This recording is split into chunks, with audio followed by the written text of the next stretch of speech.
Hello, my name is Sophie Rain and I'm a PhD student in the Department of English Literature and Creative Writing at Lancaster University. The aim of this session is to give you the opportunity to engage with some of the types of critical concepts you may be introduced to if you decide to study English at university. My research area looks at Victorian working class fiction, and in particular I'm interested in how characters utilise and interact with and in different spaces. For this reason, I've decided to look at the idea of public and private space in relation to Priestley's and Inspector Calls. This session will consist of me explaining my own interpretation of the text, as well as you completing various critical tasks. We'll be using the workbook for this session, and I will advise you when to pause and complete the task. So let's begin. An Inspector Calls deals with the overlap between public and private lives. Before we go into the play, I'll give a brief overview of what public and private spheres are. The private sphere is connected with family, the home and domestic life, and was traditionally a gendered female space, whereas the public sphere was traditionally seen as a male space and included politics, trade and the free exchange of ideas. It's worth considering whether these spheres still exist today, or whether they were a product of Priestley's time or the time in which the text was set. For your first activity, I want you to think about what ideas you associate with public and private spaces. Place the words on the Venn diagram where you think they best fit. Words which you feel are not linked to public and private go outside the Venn diagram. Feel free to add any other words which you associate to either of those spaces. Take some time to complete this task now. The idea of public life in the play is very important, as the family are considered to be public figures and are concerned primarily with their reputation. However, these public spaces are not just reserved for the middle classes, as we also see Eva in the public sphere.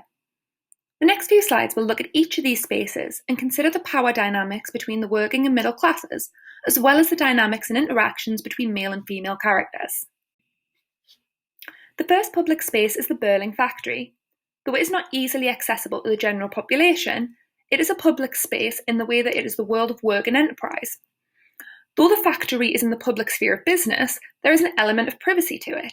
The general public are unaware of what is happening inside of Burling's factory in relation to working conditions and pay.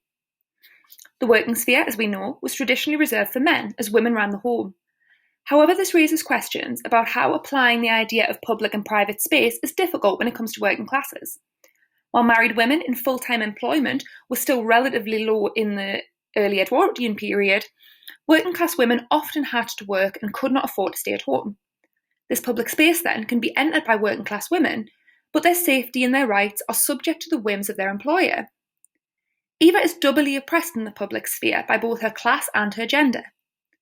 When Eva leads the strike against the Burlings for higher pay, the space becomes public and the private practices of the factory are displayed for everyone to see.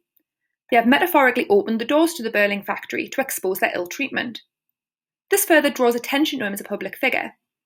Burling is able to act with legitimate authority that the public space grants him as an employer and sack Eva. By ending the strike, the factory is able to continue its practices more covertly. In 1850, the department store opened up elements of the public sphere to middle and upper class women, giving them more freedom than ever before. These stores were firmly established by the early Edwardian period in which the play is set. Women were able to leisurely shop and engage in consumerism without male chaperones for the first time. Retailers found that the more the store was similar to the domestic space, the more inclined women were to spend time there. This public space for women has all the trappings of the home interior, so it again lies between the public and the private. In 1909, Selfridges was opened, and Harry Selfridge coined the term, "the customer is always right." This attitude towards customer service is seen when Sheila has Eva fired from Milwards. For your next activity, I want you to consider both Eva and Sheila in the department store. How does their class affect how they behave in public? Write down your answer to this question. Take some time to complete this task now and press play when you're ready to continue. As a middle-class woman, Sheila has more freedom than Eva. As she feels humiliated by her, she's able to use her social influence as a public figure to get her fired. Priestley further comments here on the entitlement of the middle classes. Sheila is able to behave in a demanding way due to her influential father and her wealth. The employer must side with Sheila and prioritise her over his employees.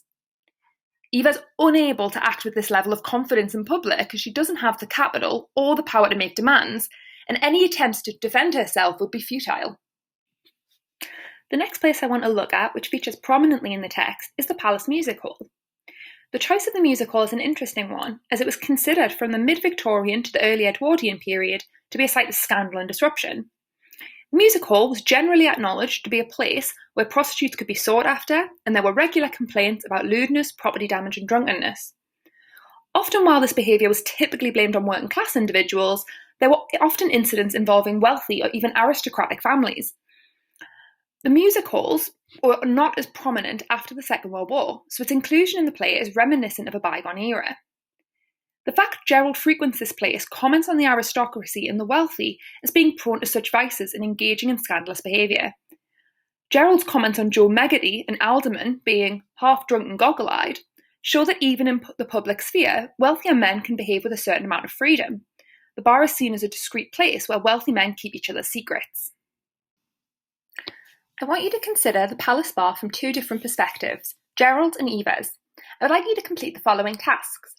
Write a TripAdvisor comment from the bar from Gerald's perspective, and write a TripAdvisor comment of the bar from Daisy's perspective. Once you've done this, consider which person would view the bar in a more favourable light and write this down. Take some time to complete this task now. There are many private spaces throughout the text, Morgan Terrace, Daisy's lodgings and the Burling home. How private these places actually are depends on the gender and class of the person who inhabits these typically female domestic spaces. Before we look at these locations, I want to consider the importance of privacy with a quick activity. Imagine you're on a reality TV show. For 24 hours a day, every action and everything you say is caught on camera for the public to see. This will include your family, friends, teachers, boss, and neighbours. And I just want you to think about these questions then. So 1, do you think you would act differently if you knew you were always being observed? If so, how? 2, how would you feel about this lack of privacy? And number 3, do you think there would be some benefits if everyone was constantly under surveillance? Turn to page 5 in your workbook where you'll see these questions and give yourself some time to jot down your ideas. If you take some time to complete this now, and press play when you're ready to continue. Many people would feel uncomfortable with constantly being observed and having to consider their behaviour so carefully. On the other hand, evading the observation and scrutiny of others could potentially lead to people behaving in ways that they normally wouldn't, or in ways that society deems to be unacceptable. This is what happens to many of the characters in Inspector Calls, who find that their private space is intruded upon by the inspector. He comes to reveal how the family have used these private spaces in order to conceal secrets, which, if revealed, would result in a scandal. When Gerald discovers that Eva, now Daisy, is about to be turned out of her lodgings, he offers her a place to stay, his friend's lodgings at Morgan Terrace. This is not the typical domestic private sphere that we see in the Burling home. The private space here functions to keep Gerald's secret, and as such, Daisy is hidden away. As a prostitute, Daisy was a public figure, and she has been removed from this position by Gerald to be placed back into a domestic space.